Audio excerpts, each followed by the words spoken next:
Welcome to the Technology Pulse podcast, brought to you by Daily Computers, providing technology solutions to the public and private sectors in Maryland and Virginia for more than 35 years. This episode is brought to you by Jabra, enhancing education sector technology to engage students. And now, here's your host, Rick from Daily. Joining us today on the Technology Pulse podcast, we have John O'Connor. John is the public sector account manager for Mid-Atlantic for Jabra. John, how are you today? I'm doing great, Rick. I appreciate you giving us this opportunity. Oh, well, we appreciate having you on the Technology Pulse.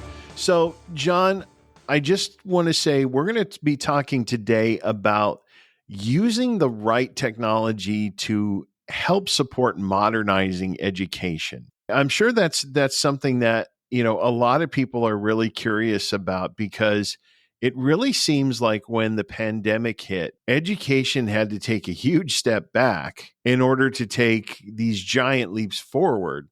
But a lot of people don't realize that wasn't a journey. We didn't hit a destination. We need to keep moving forward. And so, I think this is a topic that's really going to be of major interest to our education customers, because quite frankly, it's really something that's just ongoing, right? It's true. Yeah, you're 100% correct. We saw some major changes overnight when the pandemic hit, with all the students, both at the K through 12 and even higher education, who were now learning from home. They were no longer in a classroom. So things changed, not just for the students, but also for teachers and professors as well. Right. And it's students, it's teachers, but it's also administrative offices. I mean, there are just so many areas within an educational institution where people need to work and need to collaborate and need to make sure that they are getting the most out of the entire experience, and really need to contribute. And so, that's really something that, we look to companies like you, we look to Jabra, where, you're providing those experiences for these folks. No, you're right. So when the pandemic hit and teachers weren't know where they were teaching, but they weren't necessarily in the classroom, and the students weren't necessarily in the classroom, having the ability to wear a headset while you're home learning to try to cancel out background noise was really important to the students and to the teachers. And that was some of the things that we were able to really help with from that standpoint. And even as they got back to school, though, we found that there was still a need for this technology. We did see a shortage of teachers in some cases. I had one school district was talking to us about a German class where they had several schools where they students want to take German, but they only had one German teacher, so they couldn't send the kids to the schools. So what they did is the teacher broadcast from one room to students in another room. So she had a camera. She was able to broadcast to students who were using their laptops to take the German class. And headsets were important to them, because you don't want to sit in a room with everyone listening to someone else's laptops, the lessons coming through the laptop. So the headsets were really important for the students. And then the teacher was able to use the video camera in her room and broadcast to multiple students in multiple classrooms that way. And I have to say, that is a really innovative idea that I've honestly not even thought of, because it used to really be, and I have an educational background on the college side of things in higher ed. And I can remember those days where I was teaching in the classroom and you only had so many seats in the classroom. And now with the virtual classrooms, and the virtual teaching opportunities, you don't realize that it doesn't have to be virtual where students are sitting at home. You have them in different areas, but you're absolutely right, because we've all done that. We've all been in that meeting where everybody brings their laptop, right, and everybody joins the Zoom meeting or the Teams meeting or whatever platform you're going to use. And then everybody right away is scrambling because nobody has muted their speakers and nobody has muted their microphone. And you get all of that wonderful feedback and all of that wonderful echo. And you don't stop and think that in an educational setting, that could be just terribly, terribly disruptive. And even with the virtual learning from home, you never really think that having a headset could improve the experience, but I have to think it can, because it's really making that student focus and it's taking the other distractions out of the room, right? Exactly. Yeah. So the example you just gave, with students being at home having a headset, because there is other noise in the house. So the headsets with the noise cancellation in them will make sure that the student is only hearing what they're supposed to hear. And with the microphone as well, if they have to speak, it will cancel out whatever background noise is also in there. And I'll give you a perfect example. I was on a call with one of my coworkers, and she was in her office. We both had headsets on, or Jabra headsets. Her dog was barking in her office, and I could not hear her dog bark because of the noise cancellation. So that's actually really important to students when they have to learn. We also saw this. It's even going on more today with tutors. With the cameras, you don't need a tutor to come to your home anymore. So it happened during the pandemic. Right? People didn't want to go into people's houses, so they use the camera, and then you can get your tutoring from home now.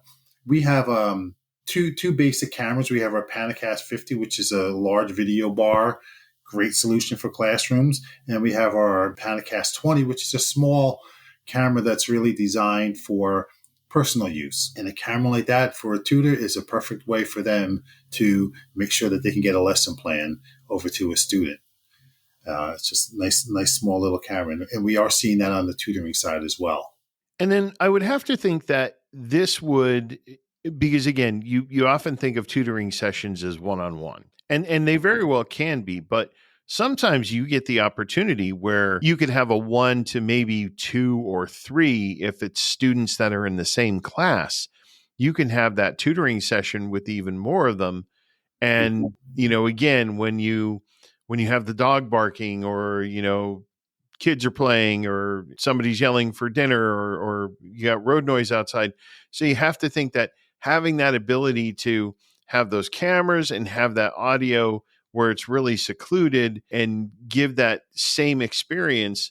I mean, this could really help with those tutoring sessions, because I know even in the K-12 space, for example, K-12 space, they love to have upperclassmen tutor the younger students. And a lot of times it's, well, you want them to stay after school for that tutoring. But some parents don't have that ability. So being able to offer that tutoring virtually, but doing it with an experience that almost mimics being in person, I have to think would really help these educational facilities to facilitate that a little bit more. No, that's a really good point. It's true, and even on the higher education level, we do see that. We probably see that more with the Panacast 50 camera, because if you have multiple people in a room, if you want to have, say, a group are getting together for a project, the K through 12 or the upper or the university level, but not everyone can be in that room. With a Panacast 50,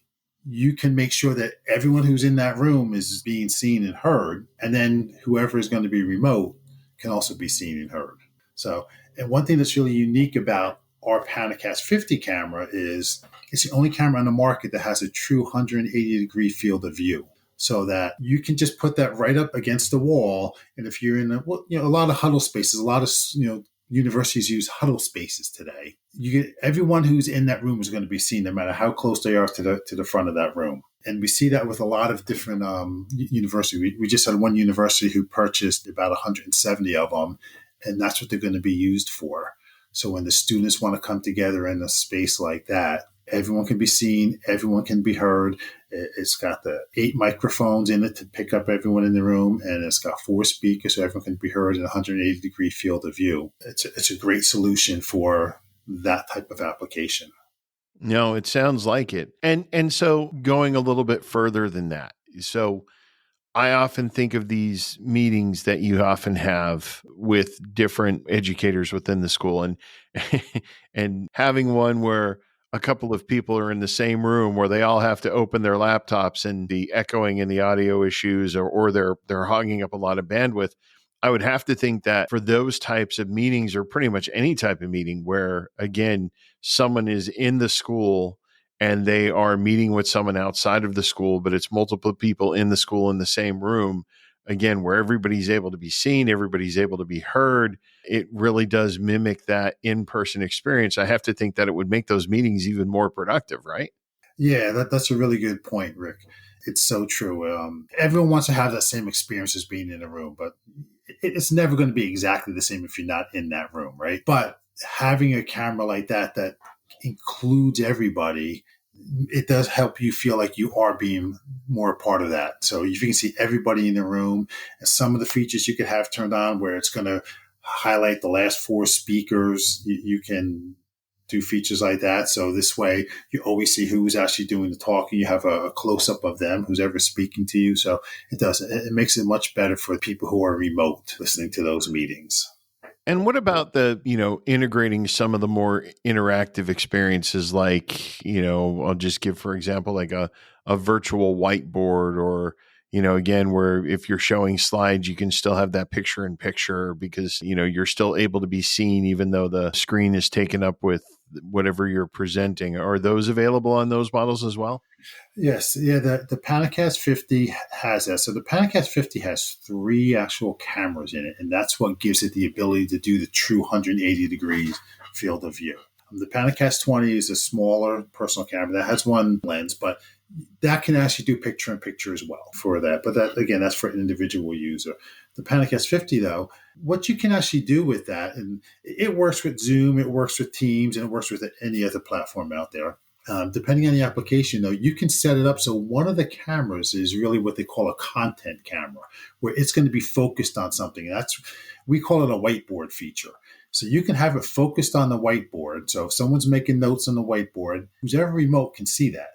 And then the other two lenses will continue to focus on the room to see the people who are in the room. Other manufacturers will actually have a separate camera that does it. You purchase a separate, what they call content camera, and that focuses on that board for you. You can do that with ours as well. If you want to purchase the Panacast 20 as a content camera, that is an option. But it's really usually not necessary because we have it built into the Panacast 50 already, just using one of the three cameras that are there.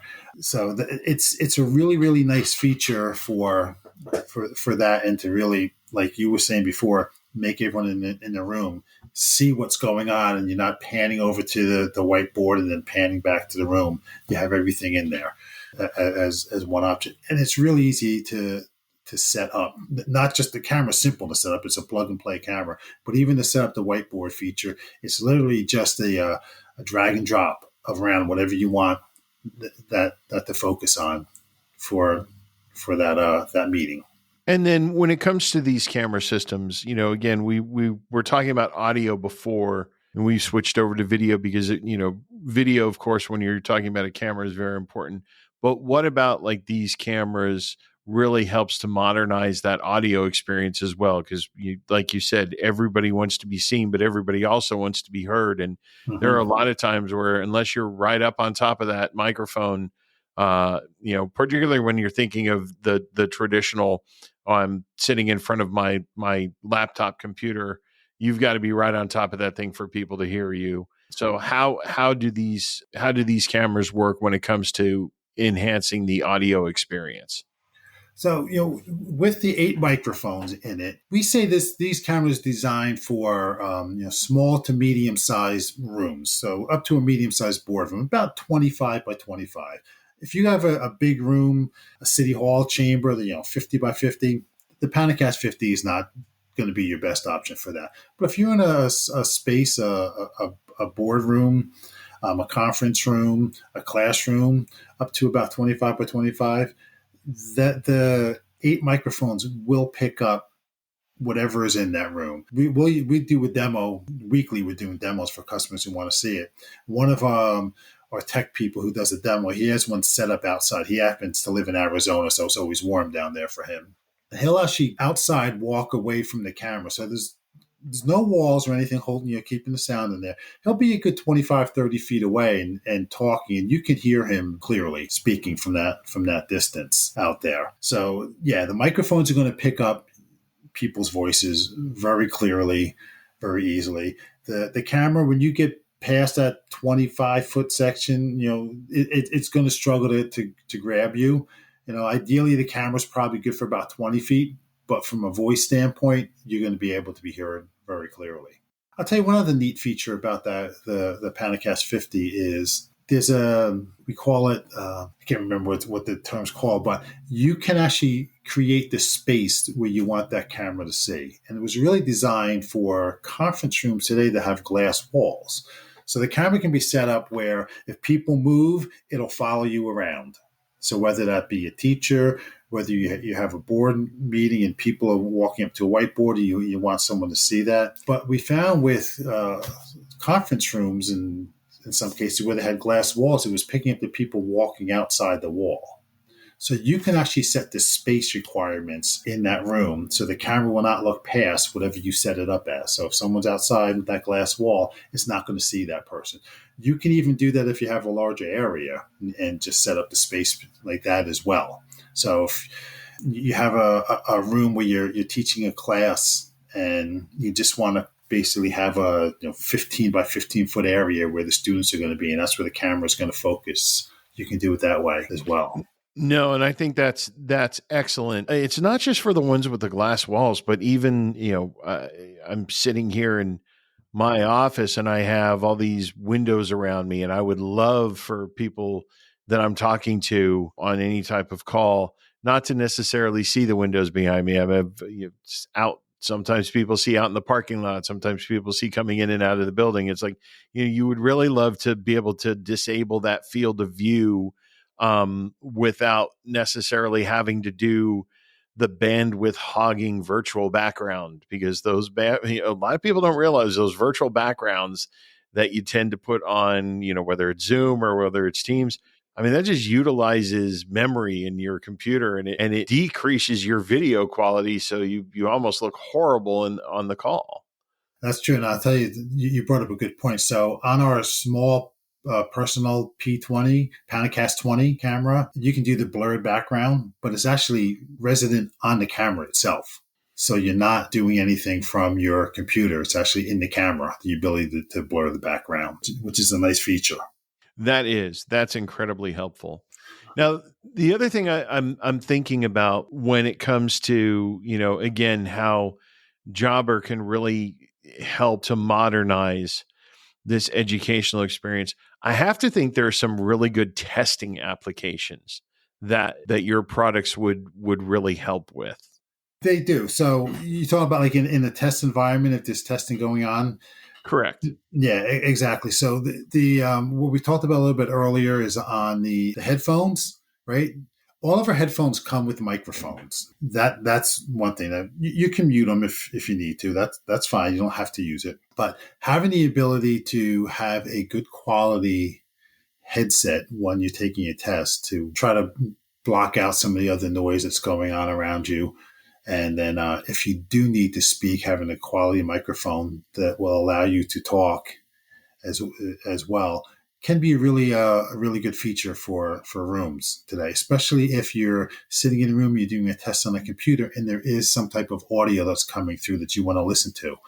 Like we were talking about before, you don't want something where everyone's got to listen to the same thing, especially if people aren't on the same page, right? There's different parts of a test. They can listen and they can respond themselves, and no one else around them is going to hear it. Yeah, and I think that's really important for educators these days to try to put those interactive elements into the testing environment. Back in my day, of course, dating myself terribly, it was just, you had your test papers printed out and you had your pen and your pencil and you sat there writing and checking boxes and doing all that stuff. And it was boring and it was terrible. And now it's, with today's students, they're to the point where they really need to be engaged. Yeah, Rick, we were there. You and I were both in the same school there, I think, with the old blue books and writing things. And it's a different world today for the students. They don't use paper anymore, I don't think. Very true. And then one other thing that I wanted to ask about was supporting the educational system when it comes to blended classrooms. You sort of touched on it a little bit when you were talking about just the testing environment where not all the students are on the same page. But if you take that saying less literally You have students that have multiple learning levels. You have students that have multiple language abilities. Some are native English speakers, some are not native English speakers, some do not speak English at all. Are you seeing that use case in educational facilities for the Jabra devices? Yes, we do. And you're right. It's such a diverse world and country we live in, right? So there are so many different languages out there. And translators are a big part of education, especially on the K through 12 level. It's very big. That's why there's translation services out there. You can just call up if you have someone that you need the translation for. A lot of it is for parent teacher meetings. Okay. And whether they be in person or in today's world, a lot of them are actually not in person anymore, right? You're just calling in. Well, yes, in person is easier because you could bring your son or your daughter with you, hopefully, and they can maybe do some translation during when the teachers was speaking for parent teacher. But being virtual, it might not be as easy. So we actually partner with a company called Tala, and Tala is they're like an instant translation and dictation service. It's a software that would be installed, and I think it's somewhere around 70 languages or something that they can translate today. I've seen some like samples of people doing it, and what it does a fantastic job. So I've seen it done in Spanish because the people I was with spoke Spanish, and it does a very, very good, very clean, clear translation. Plus, it also is doing a dictation as well of it, so that when this meeting is over, I speak something in whatever the language, say Polish for argument's sake, it'll translate it, and then the person can hear it right there. And then at the end of the meeting, there will be a translation of it that they can take with them if need be, so they can see what was said during their conference call, whether it's, again, in person or over the phone. That's just amazing stuff. I mean, we used to think about that every time we would watch those sci-fi movies and wonder, how are these people from other planets speaking the same language as us? And then I forget, it was one of the Star Treks where they said, "Oh, everybody is a universal translator implanted in their head or something." and now we're actually talking about, obviously not implanting in the head part, but we're talking about that being available. I mean, that technology is just phenomenal, and I can imagine it's just going to be so useful to these educational facilities as they want to try to move forward. And as we said, continue to modernize the experience.